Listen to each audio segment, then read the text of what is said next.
مجھے آپ سے کوئی بات کرنی ہے۔ اس وقت آقا علیہ السلام صحابہ کرام کے بیچ میں بیٹھے تھے۔ آپ نے صحابہ سے فرمایا آپ لوگ یہاں بیٹھو، میں اس کی بات سن کے آتا ہوں۔ اب وہ تو ظاہر ہے ڈسٹرب تھی ذہنی طور پر، اس نے آقا علیہ السلام کا ہاتھ پکڑا۔ آقا علیہ السلام نے فرمایا اے ام فلاں، تم نے جو بات بھی کرنی ہے مجھے بتاؤ، میں سنوں گا۔ کیونکہ چونکہ وہ پاگل تھی نا، تو کوئی اس کی بات سنتا ہی نہیں تھا، کوئی اسے اپنے پاس بٹھاتا ہی نہیں تھا۔ اس نے آقا علیہ السلام کا ہاتھ پکڑا۔ تپتی دوپہر تھی، مدینہ پاک کی گلیوں میں پھراتی رہی، وہ چلتی رہی، آقا ساتھ چلتے رہے۔ گرمی میں آقا علیہ السلام کا چہرہ انور سرخ ہو گیا۔ جب واپس تشریف لائے تو پسینہ مبارک بھی بہہ رہا تھا۔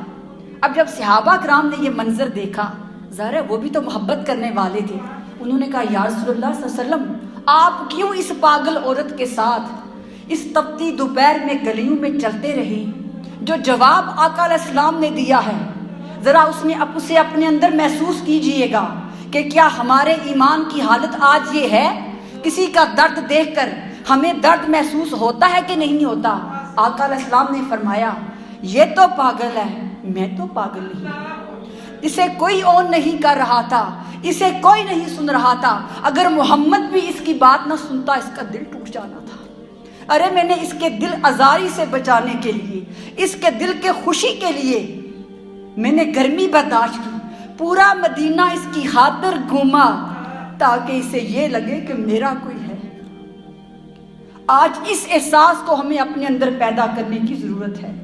ہم پتھر دل ہو چکے ہیں، ہم عبادتیں بھی بے شمار کرتے ہیں، ہر سال حج اور عمرہ پہ بھی جاتے ہیں، اللہ پاک توفیق دے، جائیں ضرور جائیں، لیکن جس شخص کے اندر انسانیت کا درد نہیں ہے، کسی کا دکھ دیکھ کر اس کے اندر تڑپ پیدا نہیں ہوتی، وہ اپنا ٹیسٹ کروائے، کیونکہ محبت رسول تو احساس جگاتی ہے، محبت رسول تو کیئر کا نام ہے۔ اور دوسری حدیث مبارکہ ابو سعید خدری رضی اللہ تعالیٰ عنہ روایت کرتے ہیں، یہ میں اپنے بیہیویئر جو ہم کرتے ہیں وہ آپ کو بتا رہی ہوں، کہ آقا علیہ السلام کی کسی صحابی نے اپنے گھر میں دعوت کی، بہت سارے صحابہ اور آقا علیہ السلام دعوت پر گئے۔ جب دسترخوان کو ٹیبل پہ لگا دیا گیا تو ایک صحابی جو تھے انہوں نے کہا انی صائم، میں تو روزے سے ہوں، نفلی روزہ رکھا ہوا تھا۔ جب آقا علیہ السلام نے یہ بات سنی، آپ نے فرمایا تمہیں اپنے بھائی کی اس دعوت پہ جو اس نے بلایا تمہیں اس کا احساس نہیں ہے؟ اس نے کتنی محبت سے تمہاری دسترخوان سجایا، تمہارے لیے کھانا بنایا، اور تم کہتے ہو انی صائم، میں روزے سے ہوں۔ آج روزہ توڑ دو، اس کا دل نہ توڑنا، کیونکہ نفلی روزہ توڑ کر دوبارہ قضا کی جا سکتی ہے، کسی کا دل توڑ کر جوڑا نہیں جا سکتا۔ حضور نے فرمایا روزہ توڑ دو، بعد میں رکھ لینا، اس کا دل نہ توڑ۔ تو یہاں سے پتہ چلتا ہے کہ لوگوں کے دلوں کو توڑنا یہ اللہ تعالیٰ کی بارگاہ میں کتنی ناپسندیدہ بات ہے۔ اور ہمارے ہاں اکثر ٹریڈیشن ہے، میں آپ کو بتانا چاہتی ہوں، ہم لڑائی جھگڑا کر لیتے ہیں، میں مثال دے رہی ہوں، ہارش ورڈنگ بول دیتے ہیں، نہ جانے کیا کیا بولنے کے بعد اگر ہمیں کبھی احساس ہو جائے کہ ہم سے غلطی ہو گئی ہے، ہم کہتے ہیں 4 نفل پڑھیں گے تو معافی لگ جائے گی۔ کسی کا دل دکھایا ہے، کسی کی دل آزاری کی ہے، کسی کی انسلٹ کی ہے، تو چاہے لاکھ سجدے کر کر کے ماتھوں پہ محرابیں ڈال لو، وہ گناہ معاف نہیں ہوگا، کیونکہ دل توڑنا اتنا بڑا گناہ ہے کہ اس سے بڑا کائنات میں کوئی گناہ ہی نہیں ہے۔ اس لیے ہم سب کوشش کریں کہ گفتگو کرتے ہوئے بھی احتیاط کریں، کیونکہ سب سے پہلے دل زبان توڑتی ہے، زبان کی سختی، فریک اور کبھی کبھی بہت اسٹریٹ فارورڈ ہونا بھی نقصان دے دیتا ہے۔ اللہ پاک نے حکمت دی ہے، اسے استعمال کیا کریں۔ اکثر ہم کہتے ہیں میں تو سچی ہوں، سچے ہونے کا یہ مطلب ہے اگلے کو چیر پھاڑ دیں؟ کیا ہمارے آقا سے بڑا کوئی سچا تھا؟ تو ان کی گفتگو، ان کا بیہیویئر، ان کا کردار دیکھیں۔ ارے وہ محبتیں بانٹنے آئے تھے، وہ جوڑنے آئے تھے، خوشیاں بکیرنے آئے تھے، اور خوشیوں کا آغاز سب سے پہلے زبان سے ہوتا ہے۔ کوشش کریں گفتگو میں نرمی ہو، مزاج میں نرمی ہو، کردار میں نرمی ہو، گفتگو میں نرمی ہو، دیکھیں اللہ پاک بھی نرمی کو پسند کرتا ہے، اللہ توڑنے والوں کو نہیں جوڑنے والوں کو پسند کرتا ہے۔ اور آخری بات کروں گی، میں نے کہا جب احساس سچا ہوتا ہے تو بہت سے کام انسان نہیں کر سکتا، اللہ پاک اس کا اجر دے دیتا ہے۔ ایک بزرگ تھے افغانستان کے، ان کا نام تھا شقیق بلخی رحمۃ اللہ علیہ۔ انہوں نے حج پہ جانے کا ارادہ کیا، چونکہ اپنے دور کے ولی تھے، عالم تھے۔ جب لوگوں کا پتہ چلا شقیق بلخی حج پہ جا رہے ہیں، جس شہر کے رہنے والے تھے، ہر بندہ تیار ہو گیا کہ اللہ والے کی صحبت ملے گی۔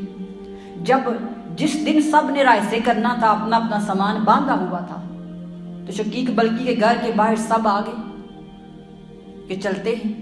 تو شقیق بلخی رحمۃ اللہ علیہ نے بولا کہ میں حج پہ نہیں جا سکتا۔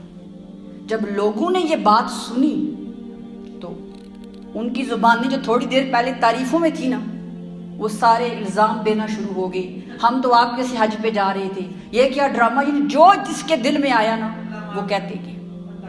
آپ نے کوئی جواب نہیں دیا، ہر ایک کی بد زبانی کو آپ نے برداشت کیا۔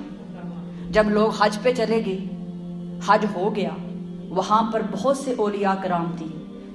ان اولیاء میں سے کسی ایک کو فرشتوں کی زیارت ہوئی خواب میں۔ ان فرشتوں نے خواب میں کہا مبارک ہو، تم سب کا حج کسی ایک بندے کی وجہ سے قبول ہوا ہے۔ انہوں نے خواب میں پوچھا کس کی وجہ سے قبول ہوا ہے؟ انہوں نے کہا افغانستان کا شقیق بلخی ہے، اس کے صدقے جتنے لوگ بھی حج کرنے آئے تھے ان سب کا حج قبول ہو گیا۔ ان کی آنکھ کھل گئی۔ اب جو پہلے جانے سے پہلے برا بلا کہہ کر گئے تھے نا، حج سے جب واپس آئے تو اپنے گھر جانے کی بجائے شقیق بلخی کے گھر میں گئے، کیونکہ وہ تو حج پہ گئے ہی نہیں تھے۔ اب یہ پوشمول بھی ذہن میں تھا کہ ایسا کیا کیا کہ حج پہ تو گئے ہی نہیں، حج ان کی وجہ سے سب کا قبول ہو گیا۔ اب جب وہ ان کے گھر گئے، ان سے کہا حضرت ہمیں معاف کر دیں، لیکن ہمیں یہ تو بتائیں آپ نے کیا کیا ہے۔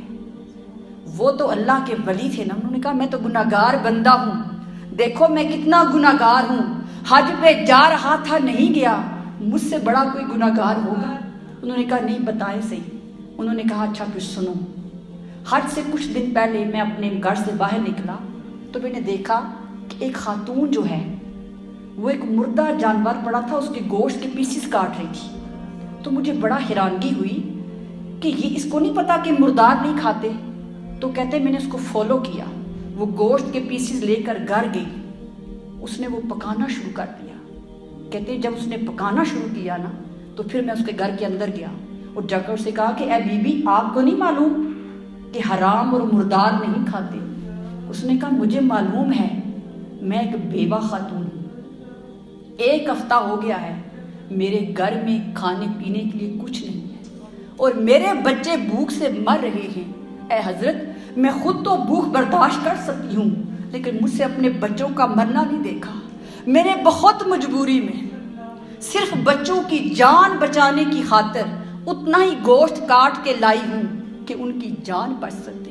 کہتے اس لمحے میرے دل میں خیال آیا اے شقیق بلخی تو کس منہ سے اللہ کی بارگاہ میں جائے گا جب اللہ کی مخلوق یہاں اتنی پریشان ہے کہ اپنی جان بچانے کے لیے حرام کھا رہی ہے۔ کہتے ہیں وہ پیسے جو میں نے حج کے سفر کے لیے رکھے تھے وہ لا کے اسے دیے اور کہا میری بہن یہ پیسے لو اور حلال اپنے بچوں کو کھلاؤ، ان کا پیٹ پالو، اور تو کچھ نہیں کیا۔ لیکن دیکھیں وہ احساس، اللہ کی مخلوق کا احساس اور درد اللہ کو اتنا پسند آیا۔ کچھ لوگ کعبے جا کے بھی محروم رہے، کچھ ایسے تھے کعبے نہ بھی گئے پھر بھی حج قبول ہو گیا۔ تو احساس ایسی چیز ہے، درد ایسی چیز ہے، مخلوق کا درد مخلوق کا احساس پیدا کریں، دکھلاوے کے لیے نہیں۔ ہم میں سے یہ میلاد کا من تھا نا، ہر کوئی کوشش کرے، ہم پاکستانی جتنی غربت پاکستان میں ہے ہم سے کوئی ڈکی چھپی تو نہیں ہے نا، ہم میں سے ہر کوئی کوشش کرے۔ الحمدللہ جتنے بھی اوورسیز پاکستانیز ہیں فیملیز کو سپورٹ کرتے ہیں اور لوگوں کو بھی کرتے ہیں۔ میں ایک بات کہنا چاہوں، اس ربیع الاول کے صدقے کوشش کریں، اللہ پاک نے جو استطاعت دی ہے ایک ایسے بندے تک اپروچ کریں جس کی کوئی مدد کرنے والا نہیں ہے، کسی ایک کا تن ڈانپیں، کسی ایک کے 1 منتھ کے کھانے کا ارینج کریں، کسی ایک کی بیماری کے لیے علاج کا بندوبست کریں۔ جس کا گواہ صرف ہم اور ہمارا خدا ہو۔ یہ بس اس ایک عمل کو کر کے دیکھیے گا، یہ ایسی چھپی ہوئی نیکی ہوگی جو دلوں کو سکون عطا فرمائے گی۔ تو اللہ تعالیٰ کی بارگاہ سے دعا ہے ہمیں پتھر دل نہ بنائے، ہمارے دلوں کو احساس والا، انسانیت کی خدمت کرنے والا اور انسانیت کے درد کو محسوس کرنے والا بنائے۔